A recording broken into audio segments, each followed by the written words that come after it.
Hello and welcome to the AFL Auto Blends 3D car creation channel. This is the next in the Volvo P1800 build. Just a little disclaimer at the start of the video. I don't know if I'm going fast enough for people, but I'm deliberately aiming this at the beginner and sort of lower of the intermediate Blender users. I've seen lots of videos where there's tutorials of super fast time-lapse or tutorials with no talking in, just pictures, and I've also seen tutorials where people are sort of racing through the projects and talking too quickly. When I was learning, I found this to be really frustrating. I tend to work when I'm following a tutorial. Just so you know, I have two screens, and I put the tutorial on one screen, and I watch about a little bit, then I stop the video and model to try to catch up with a person. Then I start the video again and work and save it at regular intervals with different names, so I can easily go back and forth. Now, I've only been using Blender for 2 years, so basically that's how I've learned. I've learned quite a bit in the 2 to 3 years that I've been doing it. So if you want somebody that's slick and fast, probably not for you, but if you want to learn the process and learn with me, then hopefully this is a channel to watch. I'm a sort of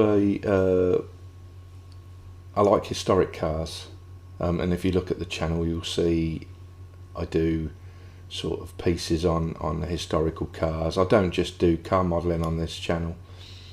I do something to do with radio control and various other things.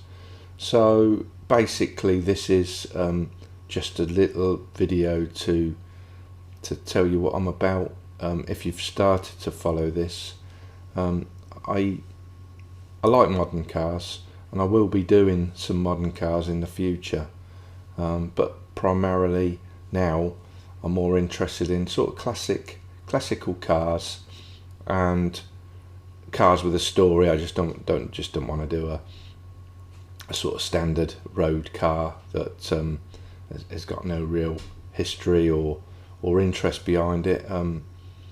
So there you go. I do use some modifiers. I do use some add-ons. I'm not into the fancy add-ons, so if you're looking for that, again, you won't see too much of it in my videos. I use Active Element a lot, and I also use loop tools quite extensively, and shrink wrap is the biggest thing. That's the biggest add-on, and to me, for my modelling, it is essential, because once you've got that knockoff shape of the car, if you use shrink wrap, whatever holes you cut out, whatever panels you cut out, you ain't going to lose any topology. You're not going to lose any of the finished article. So that's basically what I'm about. For the future, I'm currently modelling a Star Gordon Bennett 1905 racer, which is more hard surface modelling than this, but it's an interest. I'm just interested in modelling all the components and seeing how it works. I'm working very closely with another YouTuber, a creator. I'm a patron on his site. He's very inspiring. There's a guy called Rod Halligan, R-O-D Halligan, H-A-L-L-I-G-A-N. He's well worth a follow.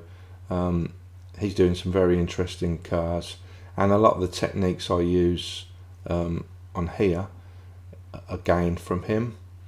But if you're into sort of old Ferraris, he's even doing a P51 plane from World War II.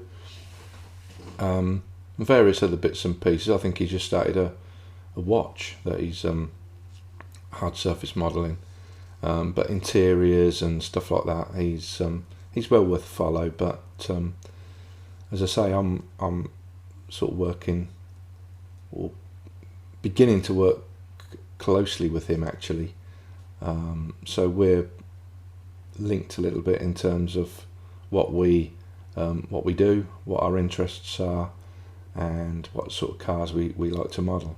So anyway, that's just a short thing about me. In the future, as I say, I'm looking at Aston Martins and Ferraris and Maseratis and stuff of the 50s and the 60s mainly, but who knows what I'll do in the future. But watch along, and hope you learned something, and please ask questions, as long as they're not rude. I'm not unapproachable. I'd like to shout out Ollie Kroger, who is helping me as well. He owns one of these and he's following along. So I'd like a massive shout out to him. I've gained some reference images from him and this and that the other. So yeah. But in the future also, I'm looking to do my own blueprints. So that will be sort of interesting. I get very frustrated with blueprints as they invariably don't match up.